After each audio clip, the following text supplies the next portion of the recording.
दोस्तों, morning talk में आप सबका स्वागत है। दोस्तों, मॉर्निंग टॉक में आज मैं आपको बताऊंगा कि हम सब जो है वो ज्ञान कैसे लेते हैं और उस ज्ञान का उपयोग जब करने जाते हैं तो कभी कभार फंस जाते हैं। पहले एक छोटी सी कहानी में अपनी बात शुरू करूंगा। दोस्तों, एक बार एक आदमी था जो लंदन में जाता है और वो एयरपोर्ट पे जैसे ही उतरता है, उतरने के बाद उसको पता चलता है कि उसकी जो होटल है वो तो बहुत दूर है। तो एक टैक्सी वाले के पास जाता है। टैक्सी वाले के पास जाता है और वो कहता है कि मुझे इस होटल पे ले जाओ। तो टैक्सी वाला कहता है चलो, तो बैठ जाता है। बैठने के बाद टैक्सी वाला उसे कहता है कि सर, आपका रास्ता तो लंबा है, चलिए मैं आपसे कुछ प्रश्न पूछूंगा, मुझे पता है आप उसका उत्तर नहीं दे पाएंगे। तो वो आदमी सोचता है कि मैं इतना बिजनेसमैन हूँ और मुझे इसका एक टैक्सी वाले के प्रश्न उत्तर मालूम ना हो, ऐसा कभी नहीं हो सकता। तो वो भी एकदम एक्साइटेड हुआ। उसने कहा कि चलो सर, मैं आपको एक प्रश्न पूछता हूँ और मुझे लगता है कि जब तक होटल आएगी तब तक उसका उत्तर जो है वो आप नहीं ढूंढ पाएंगे। तो वो आदमी कहता है चलो पूछो।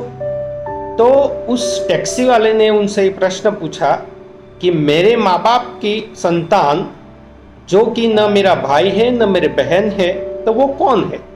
वो आदमी का सिर एकदम चकरा गया। उसको लगा कि साला ये कैसे हो सकता है। वो सोचता रहा सोचता रहा सोचता रहा सोचता रहा और इतने में उसकी होटल आ जाती है। जब उसकी होटल आई और उतरा तो उसने कहा कि अब तो भाई उसका जवाब दे दो।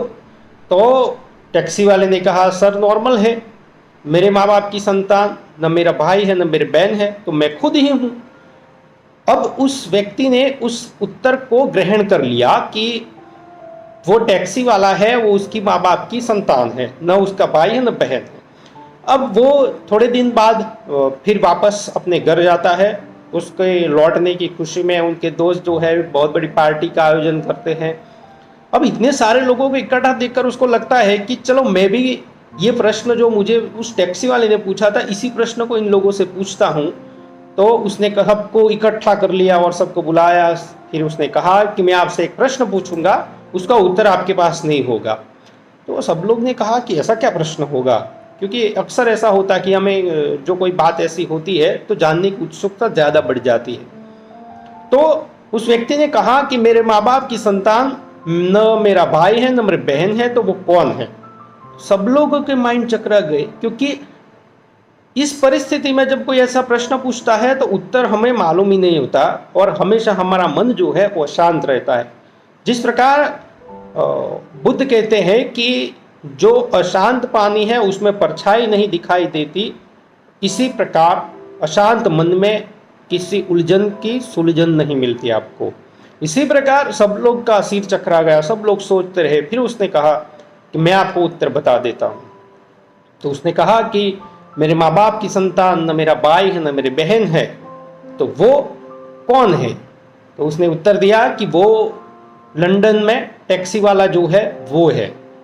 तो सबको एकदम से लगा कि कैसे लंदन में टैक्सी वाला हो। अब ये बात आप समझिए कि उधारी का ज्ञान क्या होता है, कि जब आप अपनी बात को मौलिकता से नहीं सोचते, तर्कबद्ध तरीके से नहीं सोचते हैं, तब क्या स्थिति पैदा होती है। कोई हमें देता है और सीधा हम ग्रहण कर लेते हैं, ये कैसे ठीक होता है? तो दोस्तों, जीवन में भी बहुत सारा ज्ञान जो है हम किसी से उठान तरी करते हैं, कहीं से उठा के ले जाते हैं, किसी का दूसरा का ले आते हैं। दोस्तों, आज की स्थिति बिल्कुल इस कहानी की तरह होती है कि हम सब जो है वो गूगल से नॉलेज प्राप्त करते हैं।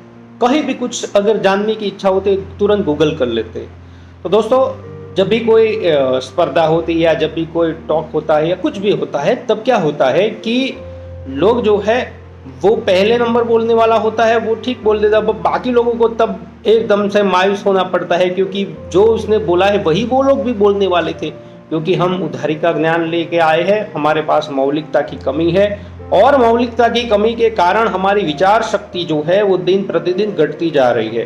तो उस विचार शक्ति को बढ़ाना चाहिए, किसी बात को मौलिकता से तर्कबद्ध तरीके से सोचना चाहिए। कहीं से मिला ज्ञान उसी तरह किसी के सामने परोस देना वो भी ठीक नहीं है। उसको भी आप अपने तर्कबद्ध तरीके से, अपने विचार से, अपनी मौलिकता से उसमें आप अलंकार श्रृंगार कर सकते हैं और अच्छे से पेश कर सकते हैं। तो दोस्तों मॉर्निंग टॉक में बस आज इतना ही, मिलते हैं नेक्स्ट मॉर्निंग टॉक में। बहुत बहुत धन्यवाद, थैंक यू।